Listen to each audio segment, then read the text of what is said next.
Et vous avez été encore nombreux samedi soir pour les auditions à l'aveugle de The Voice et vous avez pu notamment soutenir le Nancéen Alexis Roussio qui est avec nous cet après-midi. Salut Alexis. Salut Gaëtan. Eh ben déjà bravo, un grand bravo pour samedi. Bah, merci beaucoup, merci, ça me fait plaisir. Carton plein, les 4 coachs se sont retournés. Comment tu t'es senti déjà au moment de monter sur scène? Au moment de monter sur scène, c'est de la fierté, de l'anxiété, c'est vraiment un melting pot de plein d'émotions. Et puis d'un coup, on pense plus à rien. Je me retrouve seul avec mon piano sur une scène, devant 4 fauteuils retournés. Et je me dis que après toutes les auditions, tous les castings, bah voilà, c'est le grand jour et c'est aujourd'hui que je dois tout donner, quoi. Ouais, différent forcément de tout ce que tu as connu par le passé. C'est unique The Ah, Voice. c'est ça, c'est ça. L'expérience The Voice, c'est une formidable expérience et qui est totalement unique. Alors tu as repris un titre de Michel Polnareff, Goodbye Marilou. Pas évident à chanter ça quand même. Faut grimper Non, c'est pas là-haut. évident. Bah ouais, mais bon, on est à The Voice, hein. Ah Donc, oui. je me suis dit que j'allais choisir une chanson qui permettait de. Oui, il y a des risques dans cette chanson, mais ça me permet de me dépasser. Il y avait un petit challenge quoi, pour moi.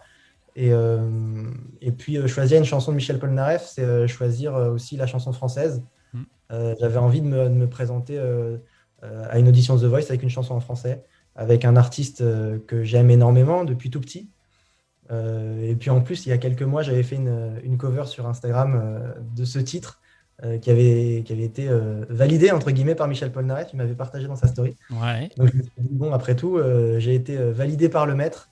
Alors je vais tenter l'expérience avec cette chanson. C'était le signe, la Ouais, validation. Ouais. voilà, je pense que c'était encore une fois, les planètes étaient alignées pour que ce soit cette chanson à ce moment-là. Alors je le disais, les 4 coachs se sont retournés et tu as finalement choisi Vianney. Pourquoi lui en particulier? Bah, ce qu'il y a, c'est qu'avant de venir à cette émission, tous les candidats, je pense, se font un petit peu le film de comment ça pourrait se passer. Euh, Moi, je me suis demandé qu'est-ce que tu choisirais s'il y avait les 4. Mhm. Euh, et j'avais cette idée en tête de choisir Vianney. Mais c'est vrai que la décision est compliquée parce que les 4 coachs sont 4 artistes que, euh, que j'admire énormément, qui ont une grande carrière, chacun dans leur univers, dans leur style.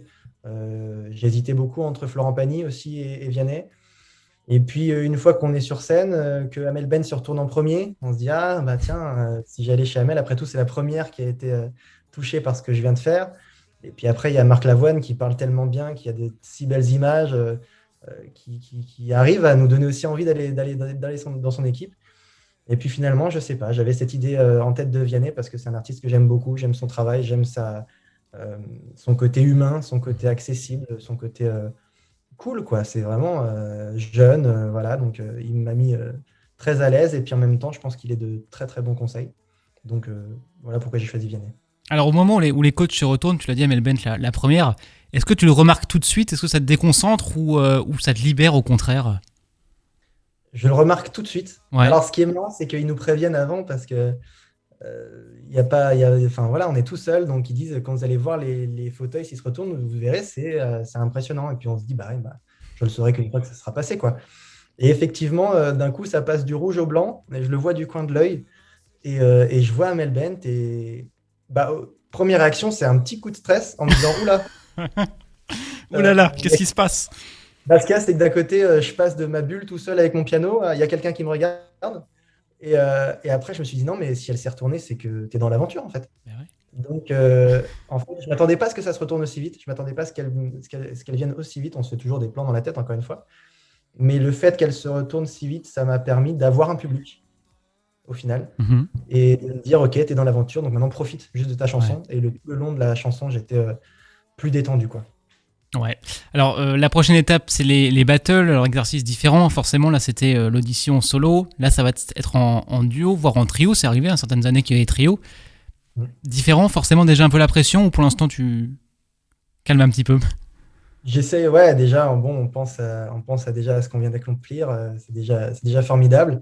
Et ensuite, les battles, oui, c'est tout de suite une épreuve qui est compliquée parce qu'à la fois, C'est super de pouvoir chanter avec quelqu'un d'autre sur scène. Moi, j'ai jamais fait de duo comme ça sur scène, donc j'ai vraiment hâte de voir avec qui, quelle chanson, comment, quoi. Et je pense que c'est encore une fois quelque chose de super à vivre. Et évidemment, il y a le côté compétitif qui fait que je ferai tout pour peu importe avec qui, quelle chanson, je ferai tout pour gagner. C'est vrai qu'à la fois il y a le côté compétitif parce qu'on veut faire mieux que l'autre, forcément passer. Mais en même temps, il faut l'alchimie parce qu'un duo qui n'est pas ensemble, ça se voit tout de suite et c'est pas bon. Bah, c'est ça, c'est ça. C'est sûr que ma plus grosse crainte, ce serait de faire un duo où au final, on ne s'entend pas entre nous. Je pense que peu importe l'issue qu'il peut y avoir, c'est important de donner une belle prestation. Et parce que tous les gens qui sont dans The Voice, pas seulement cette année, mais j'ai l'impression encore plus cette année, ont beaucoup, beaucoup de talent. J'ai Mhm. rencontré énormément d'artistes fabuleux avec des voix incroyables. Et donc, peu importe ce qui arrive, je pense que le but, c'est de faire du spectacle aussi, quoi. On est là pour faire de la musique. Et ben on suivra ça évidemment d'ici les prochaines semaines. Alexis, il y a un défi que j'ai lancé cette année avec tous les talents lorrains qui font The Voice Ouais. forcément. Vu que vous êtes plusieurs en plus, ça peut aider. J'ai promis, en tout cas j'ai dit à tout le monde, et à toi je te le dis, si tu gagnes The Voice, je te paye un restaurant. Ah bah, alors, je Voilà. vais tout faire pour gagner, en tout cas. Mais voilà, faut gagner The Voice maintenant. Il n'y a jamais eu de Lorrain qui a gagné The Voice, donc c'est pour ça que je lance ce défi. Si ça peut aider D'accord. à avoir un Lorrain gagnant de The Voice, et bah allons-y. T'es Bah, partant? c'est un super défi, je le relève en tout cas. Si je gagne, il faudra que tu me dises où est-ce qu'on mange. Et bah quand ça sera réouvert, parfait, on fait ça. D'ici là, si on veut te retrouver sur les réseaux sociaux et notamment pour écouter ou découvrir ton EP, t'es présent où ça? Mon EP, il est toujours en ligne sur toutes les plateformes de téléchargement. Ouais. J'ai un nouveau single qui est sorti vendredi, 5 mars, juste avant les auditions, qui s'appelle Révéo. Mhm. Et vous pouvez me retrouver mon actualité sur tous les réseaux sociaux et notamment sur Instagram. C'est super simple à trouver, c'est Alexis Roussio, tout attaché. Tout simplement, parfait. Et ben on va te suivre avec grand plaisir. Merci Alexis d'avoir été avec nous cet après-midi. Beaucoup à vous. Salut. Merci. Salut, à bientôt.